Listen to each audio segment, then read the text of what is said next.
And Rick lives in California, but also in Italy, and Rick is now joining us. So you were last there in the fall, so obviously this was not an issue. But Italy is a very unique place, Rick. It has an older population. It is very, it's multi-generational living. What was your takeaway on now? There's very, very optimistic news out of Italy this morning, but your takeaway on Italy and how they handle the situation? Well, it's just so sad. We have so many friends there, and I know, and I talked to John too, and he's like, "Great news today! Only 700 people died." I'm like, John, yeah, I know it is kind of good news. It's such in any other moment that would be a national tragedy, but things are getting better. My first thought was, we in Italy have so many Chinese tourists, and they so many of them, and always in groups of 100 and 150, and also mothers and grandmothers live with especially the young men. Yes. They can be 30, 40 years old, still live with their mother. Yes. And every Sunday, the whole family gets together, grandmother, great-grandmother. Yep. And I think that's really contributed to Italy. But we're going back as soon as we can because those are great people, and they're going to need our help. Yeah. So, hey, golf announced it's reconfiguring the 2020 schedule. You can obviously play golf without fans, although there's nothing quite like, U.S. Open, guy drains a 25-foot putt. But what was your initial reaction to golf saying, listen, we're going to have the Masters, it's going to be in November, and they're kind of leading the way on this, saying we're going to play? Well, a lot of things. For one thing, playing golf without fans. I've been out there 40 years.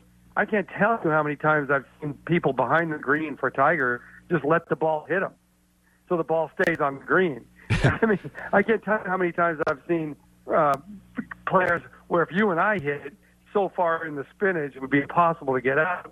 It's all trampled down because of the fans. Right. So in a lot of ways, it's going to be harder golf with the fans. It's going to be really interesting. The other thing is, in November, Augusta, having been there in November, I was just checking it, it's about 10 degrees cooler. Yeah. And Tiger with his bat, back, and knees, that's not good for Tiger.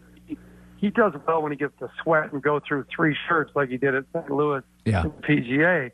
So to me, that's not a good break for Tiger, but I'm really glad they're playing it. The guy that I think is wouldn't be a bad is Phil, because I've been to Phil's house, and he has his own driving range, 320 yards to the fence. He's got 3 different putting greens. He's got a bunch of chipping greens. He gets out there and just hits and practices. But he's got a golf cart with a cable, a satellite dish on it, so he can watch football and bet. So, he's going to come back pretty sharp, I think, at least as far as this practice game. Yeah, now that's what you're hearing about some of these NBA guys, the guys that have made tens of millions of dollars that have home gyms. It's an advantage for a rookie kid on a rookie contract that's living in a really nice townhome, but he can't go to the townhome gym. So I do, and I think, it's funny. You and I both, I think you and I both agree. I do think it's important for the NFL to come back, and I do think you could play it without fans. But I think of you as a kind of a smart, progressive guy, but I'm being told that you do believe the NFL should come back. Well, getting back to the basketball thing, did you see Steph Curry had to put up his own hoop in his driveway? He did? Took him 5 hours, and he said he was just flummoxed by the instructions. He's the greatest shooter in history, and he's having to put up his own driveway hoop. I just love that. Yeah. This thing is the great equalizer.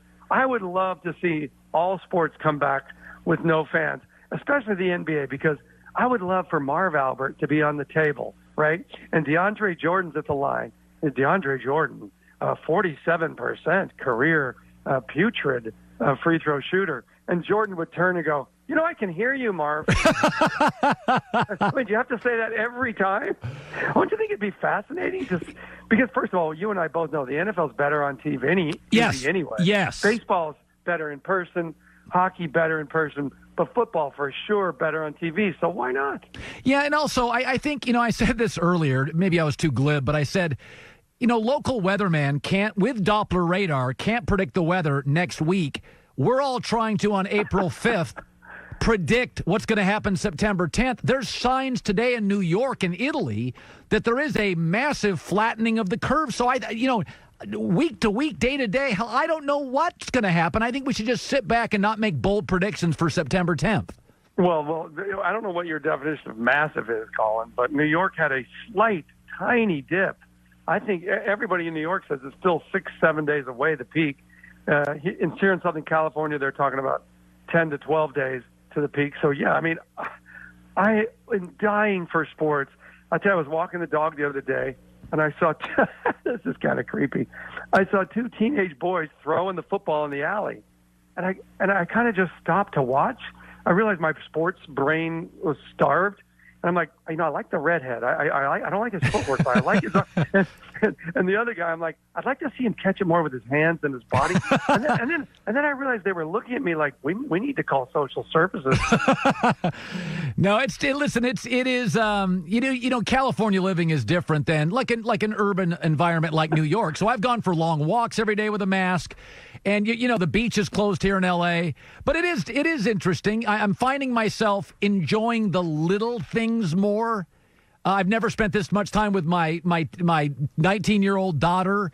So there are some things about this that I'm really By the way, I've watched every sports documentary in the last 20 years, and I watched about a third of them. I've watched all of them now. Oh, I know. Dude, I'll tell you, I was thinking about what will I do the first day this is over. And I thought, A, wear a shirt with buttons. Yeah. B, put my watch back on because time means nothing now. I'm going to give the toilet paper a really good spin, because right now I'm rationing it like I'm in World War II. And then I'm going to go play golf, run the beach, watch a live game. I mean, I would sell my sister to anybody now to see a Texas Valero Open, wouldn't you? I mean, I'm just not down with watching replays. I got to see live sports. Yeah. I mean, listen, Rick, and I've said this about the NFL draft. So I talked to a GM yesterday about the draft, and he said, listen, I got to do it from my home because my state's not going to allow social gatherings. He said, so I'm going to have 8 screens in front of me. If my wife comes in the room to bring me a coffee and trips and unplugs it, I can't make a draft pick. So I think they should stretch the draft out, give teams 10 to 12 minutes per pick, first, second, third round. And I think the draft will have 2 to 3 times the size of the audience it's ever had. I really do. Well, let me ask you this, Colin. Have you thought about this? You don't think some team, maybe a certain one in Boston, might be figuring out how to hack other people's Zoom feeds? Come on. You don't think so? No. You don't think there's people like, they can hack your phone right now. Don't you think it'd be easy to hack a Zoom feed? Like, what are we going to do? Well, it could be crazy. Let me ask you about this. So, speaking of documentaries, you were in the heart of the Michael Jordan years, and ESPN's got this doc on MJ. And right. I think most people believe he's the most relentless player I've ever seen. He's the best pure scorer outside of probably Wilt basketball's ever seen. There was a little darker side to Michael. He wasn't always a great teammate. How did you, like when I covered Mike, I saw a lot of media worship. And maybe I'm just a little more jaded or cynical. I always was like, he's not the world's greatest guy all the time. What was your stance always on MJ in his prime, in the glory days? He just wanted to take your heart and rip it out of your heart, even if you were a teammate. I can remember him ruining a rookie because he wanted to play $100 threes, and he would just mock the guy every day, every afternoon after practice, and just take this guy's paycheck. And then and the guy was ruined. His jumper was ruined because Jordan was mocking him. He would pass people on the shoulder at 120. Going up to Dan Ryan, he's not interested in anything other than killing you. I can remember in Barcelona, we'd go out every night with Barkley, and there'd be 100 people following us, and every now and then I'd say, "What's Michael doing tonight?" Same thing as always, playing cards with his high school buddies. All he wanted to do was defeat you, and so that made him incredibly compelling. I can remember that the season where they won, 72 games? Yeah. There'd be one time. I stayed with him for a week on the road. One time there was a woman hiding in the closet of his hotel room. She had rented it the night before. She had a friend at the hotel who knew which room he'd go in. And she jumps out of the closet to get an autograph. There was a guy laid down in front of the bus tires so that they couldn't move until Jordan came out and gave him an autograph. I mean, it was madness. So I'm really looking forward to it. And I think that was no-brainer to move their documentary up. Yeah, it's funny. Who were we talking to last week? And we said LeBron's great, but I don't think of him as cool. There's a million things about LeBron I love. Michael was the best player, the most decorated player, the most productive player. He was also the most fashionable player and the coolest player. And it is, like Tom Brady was the most productive, but he's not the coolest. He's not the most fashionable. The only person I can compare to Michael is Muhammad Ali in my entire life. What about you? I think Tom Brady has patented cool. I think he's the coolest guy walking the planet. I think he's the guy that every man wants to be and every woman wants to be with.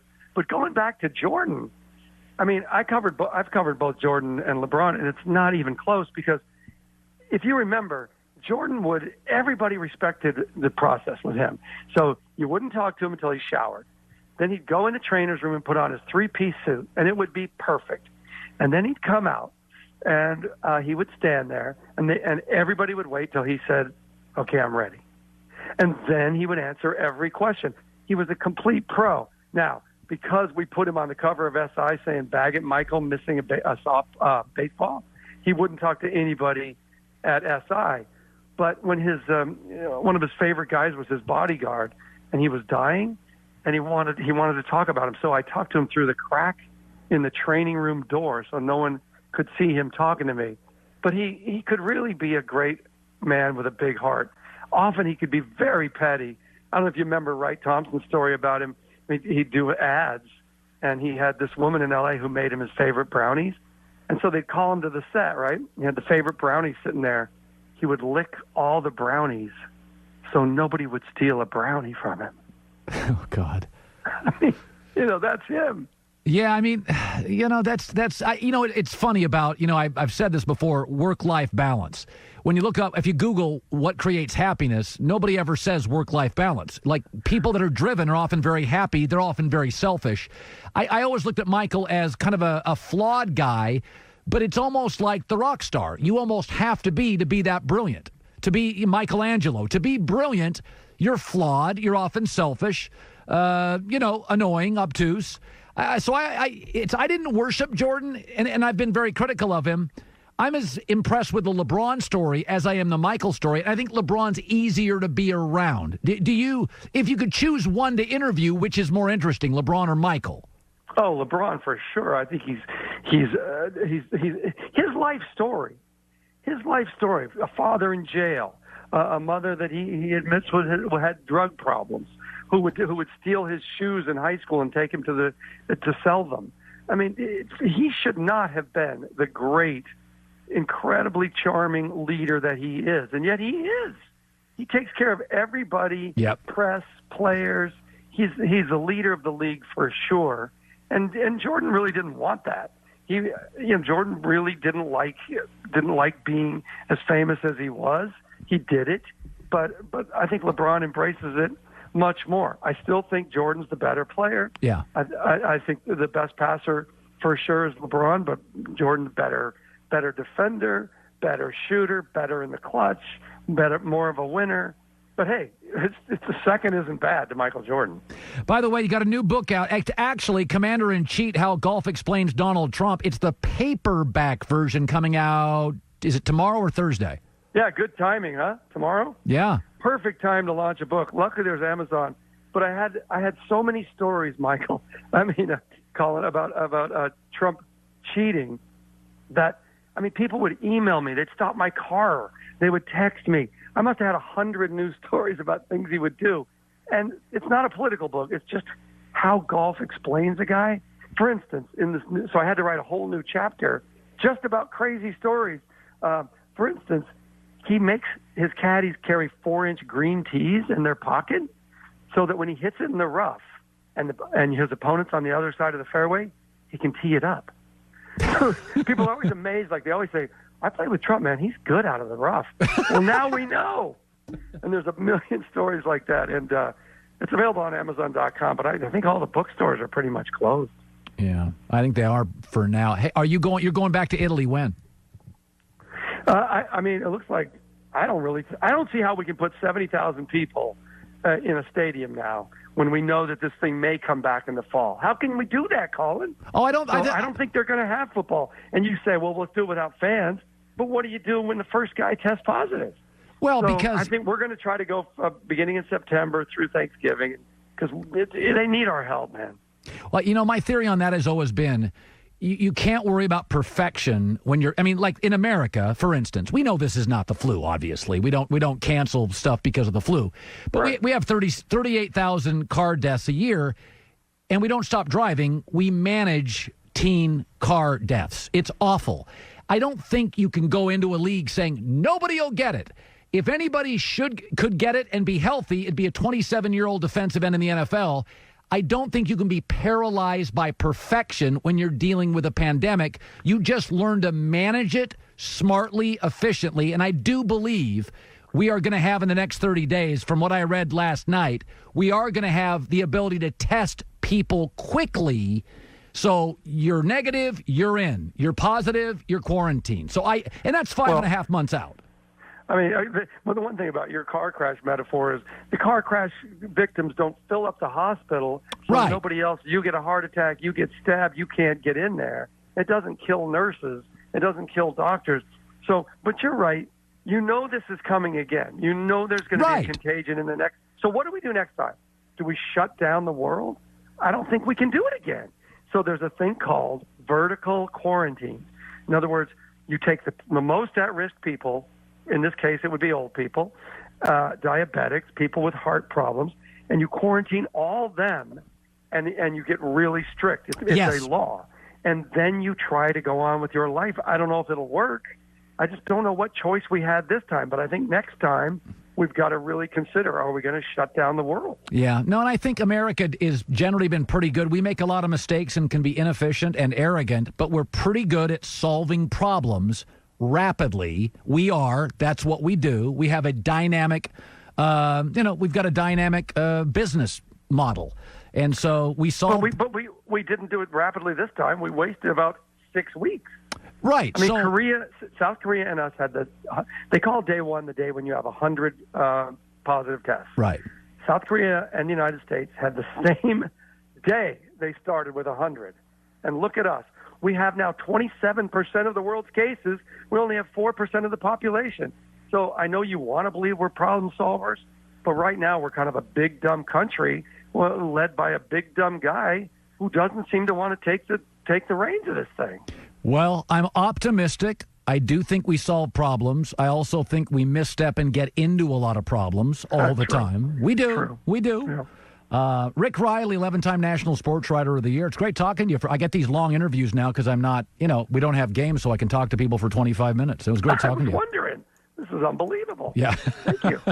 It's 36 holes of golf in one day. There you go, Rick Reilly. Thanks, man. Hi, everybody. Thanks for watching. Subscribe here to get the latest from the show. Also, be sure to check out more of the best clips from The Herd or go watch a few segments from other shows on FS1.